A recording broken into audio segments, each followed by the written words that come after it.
마태복음 2장. 헤롯 왕 때에 예수께서 유대 베들레헴에서 나심에 동방으로부터 박사들이 예루살렘에 이르러 말하되 유대인의 왕으로 나신 이가 어디 계시냐? 우리가 동방에서 그의 별을 보고 그에게 경배하러 왔노라 하니 헤롯 왕과 온 예루살렘이 듣고 소동한지라.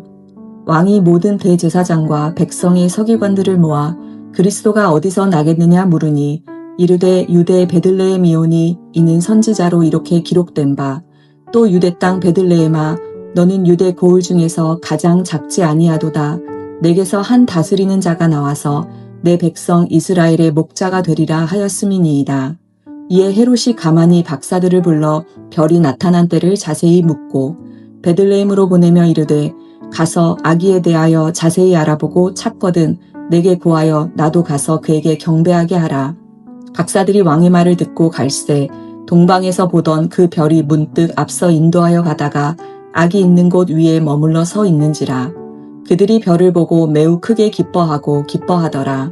집에 들어가 아기와 그의 어머니 마리아가 함께 있는 것을 보고 엎드려 아기께 경배하고 보배압을 열어 황금과 유향과 몰약을 예물로 드리니라.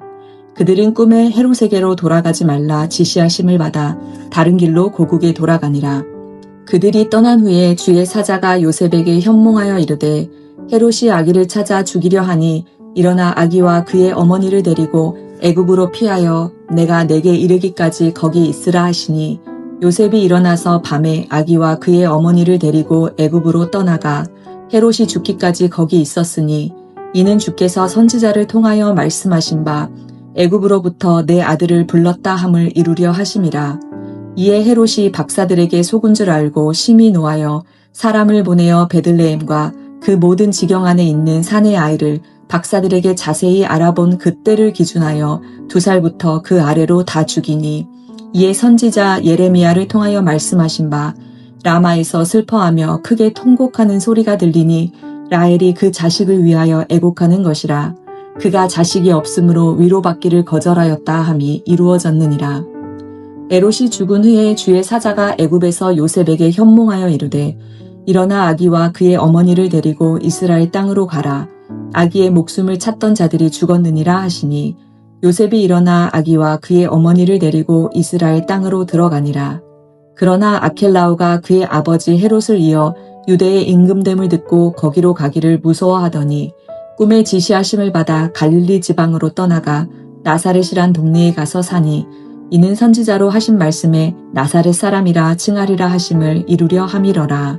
아멘. 오늘 함께 읽은 마태복음 2장은 아기 예수님을 경배하러 온 동방 박사들의 이야기로부터 헤롯의 박해와 또 애굽으로의 피신, 나사렛으로 돌아오기까지 예수님의 유년 시기의 중요한 사건들을 기록하고 있습니다. 1절에서 12절의 말씀을 보면 동방 박사의 이야기를 기록하고 있는데요. 멀리서 별을 보고 온 이방인 박사들은 예수님이 왕이심을 알고 경배합니다. 그들은 예물을 드리고 엎드려 경배를 하죠. 이 모습을 통해서 우리가 좀 알 수 있는 것은 예수님이 누구신지를 안다면 우리의 반응이 이들처럼 예배와 헌신이라는 것입니다.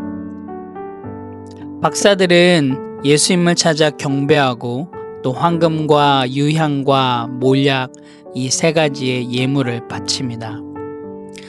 박사들의 방문 후 하나님의 지시를 받아 이스라엘을 떠난 박사들은 헤롯 왕에게 돌아가지 않습니다.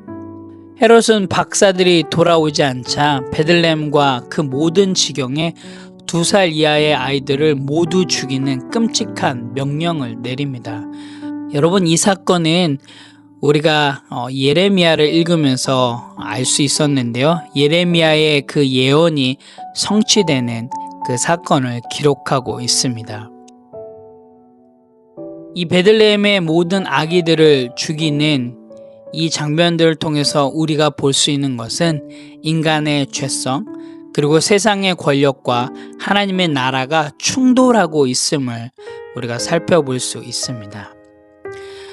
이후에 하나님의 천사가 요셉의 꿈에 나타나죠. 그리고 예수님과 또 그의 어머니 마리아를 데리고 애굽으로 피신하라고 지시를 합니다. 여러분, 우리가 잘 알다시피 애굽이 어떠한 곳인가요? 과거 이스라엘의 노예의 장소였습니다. 그런데 하나님은 지금 이곳을 피난처로 사용하십니다. 우리가 이것을 통해서 살펴볼 수 있는 건 하나님의 역설적인 은혜입니다. 요셉과 그의 가족은 애굽으로 떠나게 되고요. 여러분, 이것은 호세아의 예언, 내 아들을 애굽에서 불렀다라고 하는 그 호세아의 예언의 성취가 이루어짐을 우리가 또한 살펴볼 수 있습니다. 헤롯의 죽음 후 하나님의 천사는 다시 요셉에게 가서 이스라엘로 돌아가라고 이야기를 합니다. 하지만 헤롯의 아들 아켈라오가 유대의 왕이 되었다는 소식을 듣고 두려워하던 요셉에게 천사의 지시를 따라 갈릴리 지방으로 가고 나사렛 고을에 정착하게 됩니다. 당시 나사렛은 천하고 무시받는 동네였습니다. 예수님은 작고 보잘것없는 곳에서 자라게 되시죠. 이것이 상징하고 있는 것은 바로 예수님의 낮아지심입니다. 예수님께서는 나사렛에서 자라시죠. 이것은 또한 그가 나사렛 사람이라 일컬음을 받으리라고 하는 성경의 예언을 성취하고 있음을 우리가 보게 됩니다. 마태복음 2장은 예수님의 초기 생애의 중요한 사건들을 통해서 성경의 예언들이 어떻게 예수님을 통해서 성취되고 있음을 보여주고 있습니다. 더 나아가서 이것을 통해서 진정한 메시아가 예수님이심을 강조하고 있습니다. 오늘 함께 읽은 이 마태복음 2장을 통해서 또 우리의 삶 가운데 적용해야 될 부분들을 함께 생각해 보기 원합니다. 첫 번째로는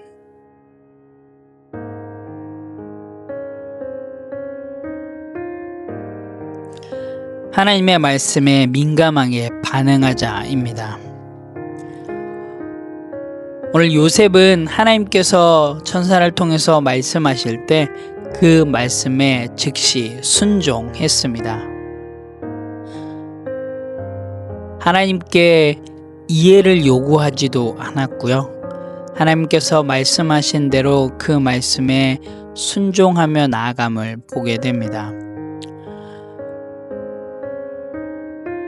오늘 하루 여러분의 삶 가운데 말씀대로 실행하고 실천하는 그런 귀한 하루의 삶이 되길 원합니다. 때론 이해되지 않을지 모르겠지만 그 말씀대로 실행하며 실천하며 나아갈 때 하나님의 놀라운 계획하심들이 여러분의 삶 가운데 경험되리라고 믿습니다. 두 번째로는 하나님의 인도하심을 전적으로 신뢰하자입니다. 여러분, 애굽은 이스라엘의 노예 장소였다고 함께 나눴죠.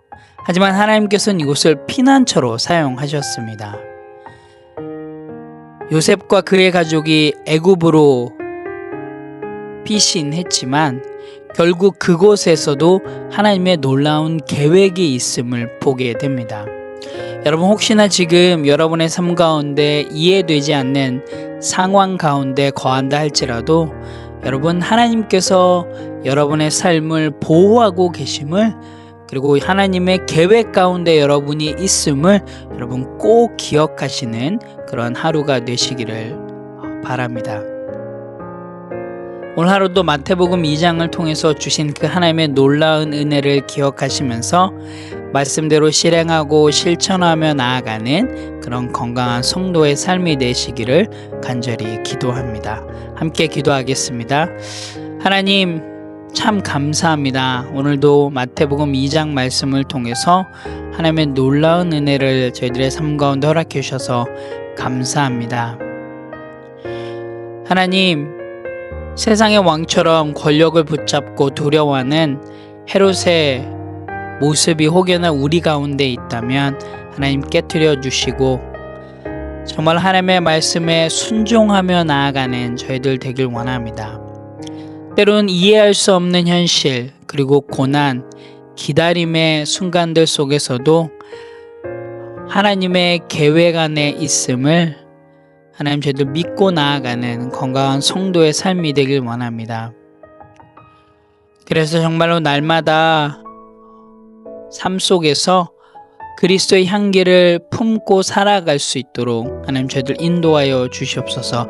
우리의 삶이 매일매일 예배가 되게 하시고 정말 우리의 입술을 통해서 하나님의 하나님 되심을 고백하며 나아가는 그런 귀한 하루의 삶이 될 수 있도록 인도하여 주시옵소서. 감사드립니다. 예수님의 이름으로 기도합니다. 아멘.